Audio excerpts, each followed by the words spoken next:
Happy Father's Day, everyone. Hopefully everybody is having a great Father's Day, or if you're not a father, hopefully you're having a great Sunday. So here we are. It is, I think it's June the 16th. I think. I'm not sure. I think it's the 16th, possibly the 17th. But it's Father's Day. It's Sunday. So we're going to jump right back into the run-up to Wimbledon discussion and talk about some of the results from today and whether or not they have any implications running up to Wimbledon, both on the men's and the women's side. We're going to do, this is our video number 4 on this series for grass court pre-Wimbledon run-up. So this is video number 4. If it gets too lengthy, we'll do number 5, the women's side this evening. Our kids all play tennis, and we're going to try to get out there and train them some today. So we'll see how it goes. So I'm going to jump right back in to the men's side of the grass season. So today we had a final, and we had a final between Raonic and Federer. Was that it? That's correct. Yep. So Federer beat Raonic 6-4, 7-6. So tight match. I didn't have a chance to watch the match, but my direct thoughts, and we'll see what Carla thinks, but my direct thoughts on that match was, well, first of all, yes, I'm a huge Federer fan. I have his initials tattooed on my back. But anyway, I do have a Roger Federer tattoo on my back, rather large. I won't show that, but anyway, so I'm a huge fan, don't get me wrong, but I was really hoping to see Raonic win that match. So it's kind of a letdown for me that Raonic lost the match. And I only say that because Federer hasn't played many matches. He was stretched 3 sets against Misha Zverev's little brother in the first, his first match back, which was a quarterfinal, I think, after a bye. Then he went 3 sets with Kyrgios. And I was really hoping, and I hate to say I was hoping Kyrgios would win that. Not because I'm a huge Kyrgios fan, but I felt like if young Kyrgios maybe got a Federer win, I know he's beaten him before, I think they were 1-1 head-to-head going in, that potentially he would have some more confidence going into Wimbledon. And as far as Raonic, kind of the same thing. I felt like if he could have gotten a win at a 250 event in Stuttgart, that maybe that would get him back into the thick of things and get him heated up for Wimbledon. I mean, would you agree or disagree with that?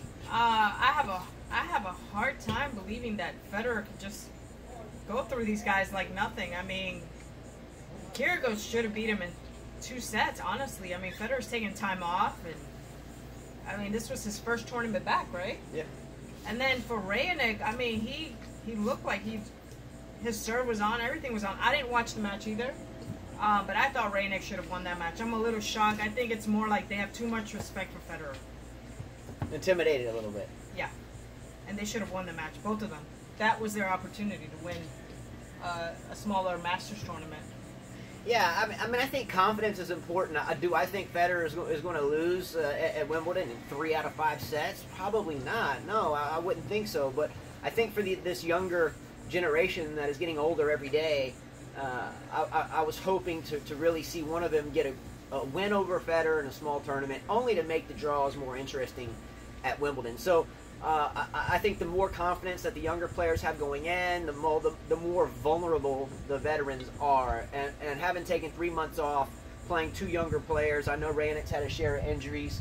Yes, he actually, I don't even think he played the French Open, did he?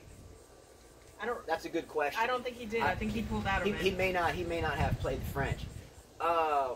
In terms of the other semi-finalists in Stuttgart, we had Kyrgios and Lucas Pouille.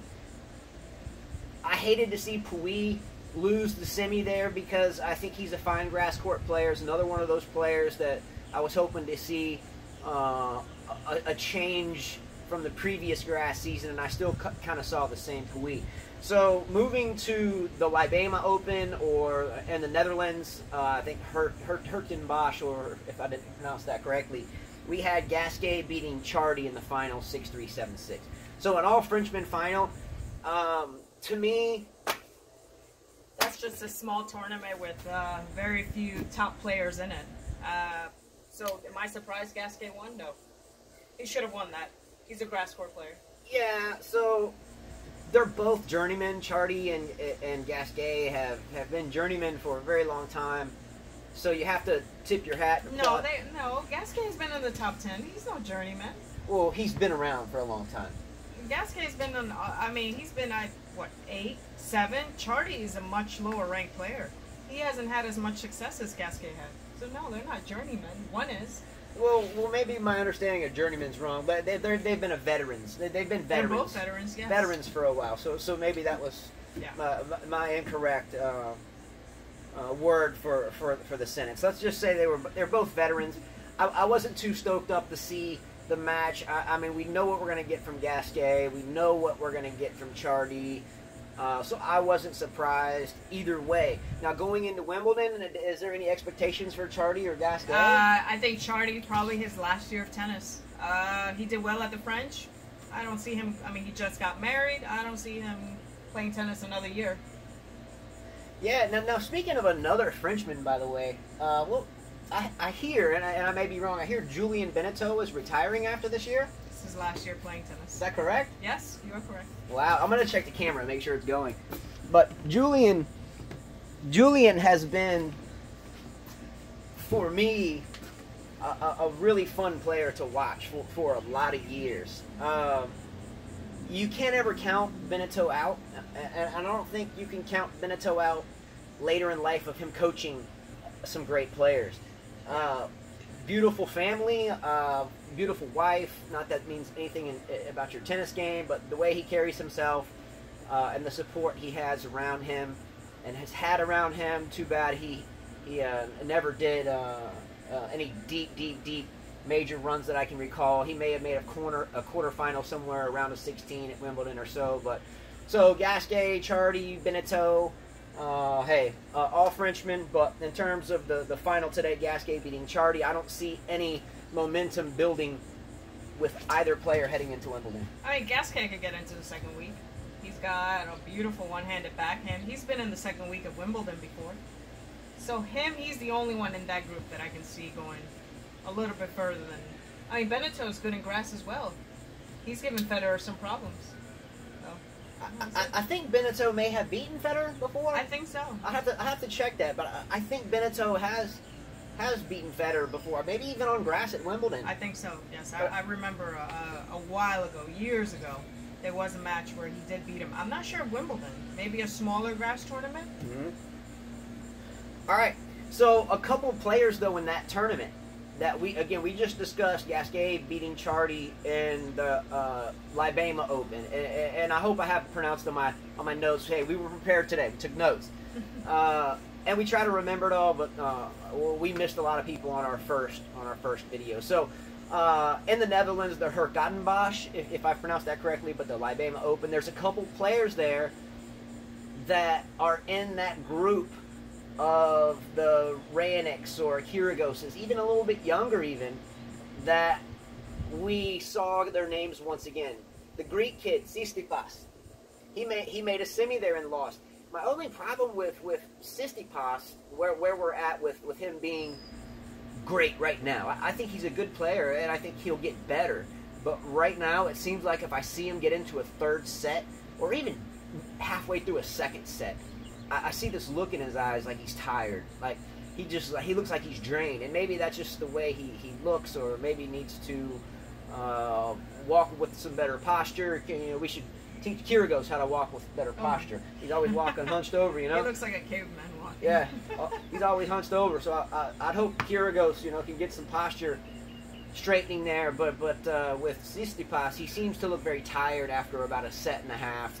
Wow. So. He's 19. He needs a lot more muscle. He doesn't do his shot selections very well. Have you noticed? Yeah. We're watching his match, and you're like, why did he do that? I mean, he still doesn't know what to do with some of the points that he plays out. I mean, he's very inexperienced. He's got a long way to go after watching him in grass. Yeah. There was she's referring to, we were watching a match yesterday or the day before. I think it's been a couple of days actually, where he would serve volley, and he'd have the serve out wide and have the easy volley going cross court, putting it away, and he would just push the volley up the center of the court and give. I think it was Gasquet that beat him. He did, yes. He lost against Gasquet, actually. So Gasquet would just, of course, flip it by him. And so I think Tsitsipas at this point is still very vulnerable. So I'm not surprised Gasquet beat Tsitsipas. But I was hoping to see a little bit more from him with all the hype behind him. But from a coaching perspective, I see just another good player at this point. Hopefully he gets better. She mentioned in our first video Ebden. And I think that Ebden there made a semifinal. I think I can't recall, but keep your eye on him. And he a British player. He's a British player, blonde. He's blonde. Yeah, he's powerful. So watch out for this kid Ebden moving into Wimbledon. Again, it's home turf. Maybe he's not experienced enough to really call that his home turf, but it's his home crowd, and I think that's important here. So I've seen his name pop up now continuously since the beginning of the year. So watch out for Ebden here. I think he made a semi. Last person I'm going to mention over this week's 2 tournaments is Bernard Tomic. Why do I bring Bernard Tomic's name out? Can you tell me why I bring Bernard Tomic's name out? Well, he's had some drama in the past few years with his father, I think, getting arrested for screaming at someone or threatening an umpire. He's quit many tournaments for lack of effort, or he doesn't play the point out, or no sportsmanship, but he looks hungry. He looks like maybe he got his dad out of his life. I don't know. I hate to say that on Father's Day, but it looks like he is recommitted to tennis again. Or maybe, hopefully, he and his father see more eye to eye, I guess you could say. Either way. So the reason why I bring him up, yes, there's a lot of negative history behind Bernard, but you know what? I always like to say life's tough. Everyone fights a tough battle. But I watched Tomic play all of his matches, I think. I think I watched every one of his matches. And I have to say, good job, Bernard. Seriously, good job, man. I saw a kid that was not a kid now, was a young man becoming a gentleman on the court. He looked calm. He looked collected. He wasn't blasting balls everywhere. His service percentage looked pretty good. His net game looked pretty good. He looked comfortable. And he made a semi there. Yes. And lost to Gasquet in a tight match. So look, all I got to say is watch out for Bernard at Wimbledon. Do I think he'll make a quarterfinal? No, but hasn't he before? He has. No, I don't know maybe, about Wimbledon. Maybe a third round? Yeah, he's gone into the second week before. I mean, I don't know. He might surprise us all. Yeah, so watch out for Tomic. So in ending, I really don't see after the finals of today really anything that stands out in my mind of, okay, this tournament win, this person's gaining momentum, and it may change the prospect of Nadal winning or Federer winning or maybe a Djokovic winning and so forth. So I think all in all right now, no big change on who the big favorites are, and in my opinion. How about you? Yeah, I didn't see anything different from these smaller tournaments. I'm surprised that going back to Stuttgart, that Thiem or Sevrev weren't in those drawers. Yeah. I mean, what happened? Are they tired from well actually Zverev's older brother Misha played. I know that, but I mean the younger one. Yeah, now he's playing next week. I was surprised not to see them. Okay. All right, so moving forward, so the time doesn't get too long for everyone. We are gonna do a quick highlight of next week's tournaments. There's the Hal tournament, and there's also the Queen's Club in England, I'm pretty sure. And I have some information here about both. She's going to get into the women's side and her note-taking and her updates here later. Just so you know, again, we do this because we rarely see what we think or hear what we think is decent tennis talk or updates. It's always football and baseball and everything else. So we said, you know what, if no one else will do it, then we'll try to do it. So remember to click a like below. We do this for us because we have fun with it, and we also do it for you. So next week we have 2 tournaments: the Queen's Club, and we have the Hal tournament in Switzerland. No, is that Germany? In Germany. Germany, yes. So a couple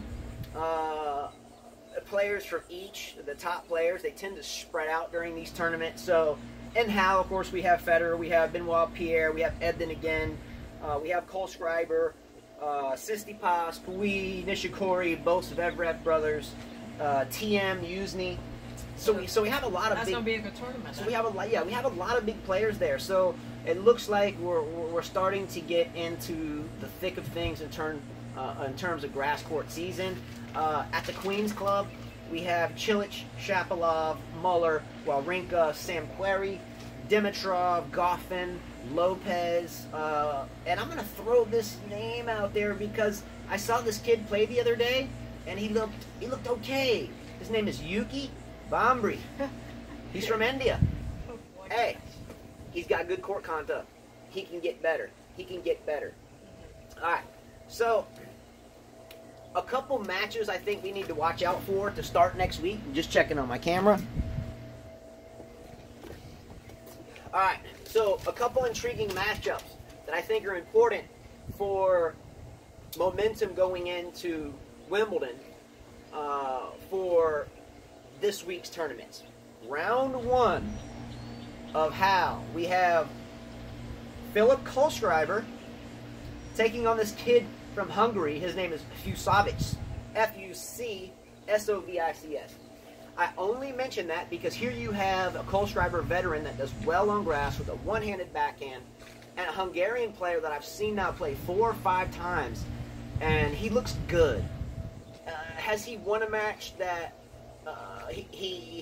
that maybe would have been an upset if he won it? No, but he looks like he can play. I think he's been around a little while now, but I see some good things out of that match.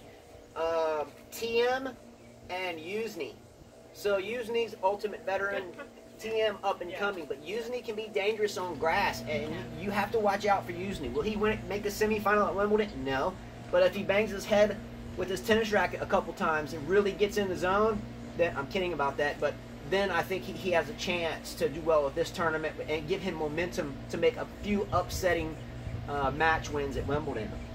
A couple other players here in this tournament, Tsitsipas, Pouille, Nishikori, and both Zverevs, they all need wins to get better, in my opinion. Yes, they do. Zverev, the younger brother, needs probably a tournament under his belt to go in confident into Wimbledon. I'm sure that he was disappointed with his French Open performance. He ran out of gas, so he really needs to maybe make it to a final in this tournament. Yeah, agreed, totally. So we're going to wrap it up with the thoughts on the Queens Club. So again, here you have Cilic and Shapovalov. Gauss Muller, I only mentioned him, another veteran with a big serve, offensive game, at least on his forehand wing, off both sides too. But classic player. I like watching him. So he can make noise at Wimbledon too. Do I think he'll make a semi? Do I think he'll make a quarter? Probably not. First round exit, possibly. He but did last year. Yeah, he can be dangerous. He made it to the semis last year, remember? And another player I think we should all hope well for is Wawrinka. He's playing here at the Queens Club. A tumultuous issue with the knee, I think. Yes, he's. I don't see him going really far. I see him maybe losing in the first round Wimbledon. I mean, he doesn't really have a solid coach right now. Or a team behind him, and knee injuries tough, as you know. Yeah. I mean, he looks tired. He looks out of shape. I don't know. I don't really see good things for him right now. It's gonna take a while. Yeah, I agree for the most part. It's hard to ever bet against Wawrinka, but it's psychological with the knee. I've dealt with the knee before, and for me, the knee was. I had a shoulder and a knee issue, and the knee was always. I guess there in terms you could always feel it, and when you can always feel something that hurts, it starts to get mental, and when it gets mental, and then the pain goes away, sometimes it's like the pain is conditioned into your mind that you have this issue with your knee, so it's tough to come back from. I think he'll win a couple of rounds here, depending on his draw. I think his ranking is now like 200 in the world or something because he hasn't played or something. So I think because of his seeding, more than likely will be relatively low. He'll probably meet someone right off the bat with a lot more match readiness, but we'll see how that goes. So we have in that tournament at Queens Club, we have Goffin and Lopez that have a first round match, and this is Feliciano Lopez, veteran one-hander, lefty. They're playing against each other? Playing against each other in the first round. So Goffin, I think, needs a win. because he's another one of this. Not young, super young anymore. I think he's 23, 24 now, maybe 22, somewhere in there. But he's in the top 10 right now. Yeah, he's a top 10er. He should win that match. He should win it. However, because of his subpar play, in my opinion, in the past couple of tournaments, I think that Lopez is a lot more mature up here with his overall application of his game on the court. So I wouldn't be surprised if Lopez upsets Goffin here, and then Goffin have another tumultuous end to his season. But I may be wrong. But Goffin needs to win this match if he wants to do good at Wimbledon. Goffin, you need to win this. Well, Goffin's coming back from injury. He got injured twice last year. I mean, he was at the top of his game, and if you remember, I don't remember what happened. He was playing a match and rolled his ankle or something, and then something else happened. And they did it again. Yeah, so he's coming back from injury. I mean, he should destroy Lopez. Lopez is like close to, in my opinion, retirement as well. Yeah. He's one of those players that can shock the world or just lose in the first round. Beautiful game, but not a champion. Okay, I agree with that. I think he's very Federer-esque. I think he carries himself kind of like a Federer, even though I think he would be Federer superior. I think Lopez is a little bit older than Federer, isn't he? They're about the same age. Yeah. So he's a little younger, but okay. But they are both fine stewards of the game. I think they have good court conduct. All right. So here's a big match. Drum roll on this one. Kyrgios and Murray. Oh. Murray's first match back is against Nick Kyrgios. What happens here? For Murray's sake, I hope he wins it. I don't see it happening. I mean, poor guy. I mean, he's gone through some tough injuries. Hip? Ooh, no, I don't see him beating Kyrgios. He has no confidence. I mean, he's a guy that should have won more than 3 Grand Slams. He should have. I don't know if it's 2 or 3, but Murray should have been there with Djokovic, Federer, and Nadal. And he hasn't rise to the occasion, in my opinion. I don't see him doing well at Wimbledon, and I don't see him doing good for this tournament at all. Totally agree. I'm not even going to venture into talking about the match. If I was Andy Murray, I think at this point, I probably would hope that the physicians and doctors around me are indeed leading me in the right direction. I don't know the point of playing, but again, I don't know the severity of the injury. But the hip is nothing I've dealt with, but I've heard some really tough rolls with the hip. I hope Murray, that you're coming back for the right reasons, and I hope if it's questionable, you just don't come back. Obviously, Murray's a much better player, but Kyrgios is match ready, and I think that there's no sense of rushing out on the court to play a young kid that right now really he's got to be hungry for a win. If he's not, then eventually I'm gonna jump off the Kyrgios, not bandwagon, but I know he's done some antics that we don't care for, but he's just a kid, and I think he's got a lot of potential. Really do. So I would assume that Kyrgios wants to demolish you, Andy. So I would really hope that you don't try to push it too hard. So good luck, Andy. I hope well, but don't push too hard in this match if it's going to aggravate a hip injury that you so long. Well, he's probably itching to get back. I mean, didn't he win 2 Wimbledons or 1? Murray won 2 Wimbledons? I thought he did. I'm not 2 sure. 2 Wimbledons? Yeah, he won Wimbledon twice and 1 U.S. And, I mean, he's... Bravo, bro. Bravo. Be careful. He's not British. He is... Scottish, but Scottish. same thing. So, I mean, he's probably, seeing Nadal and Federer win and Djokovic trying to come back. I'm sure it's tough for him to be out of tennis. And he's still 28, around there, so he still has, I don't know. I hope him well. As well. Moving forward, and ending the French journeyman, or not journeyman, I guess, but veteran, thank you for correcting me, Julian Benneteau in this tournament. His first round match tomorrow on his last year on tour. Again, I've watched Benneteau, for a very long time. Applaud his career. Thanks, Julian, for everything, for sure. He plays Berdych tomorrow, another veteran that has been around a very, very, very long time, and I've watched Berdych since his very, very early days and watched his entire career. both at the end of their careers. We've talked about Berdych before. I really hope to see a good match between two great tennis players that we both appreciate and have appreciated for a very long time. Djokovic does play Millman.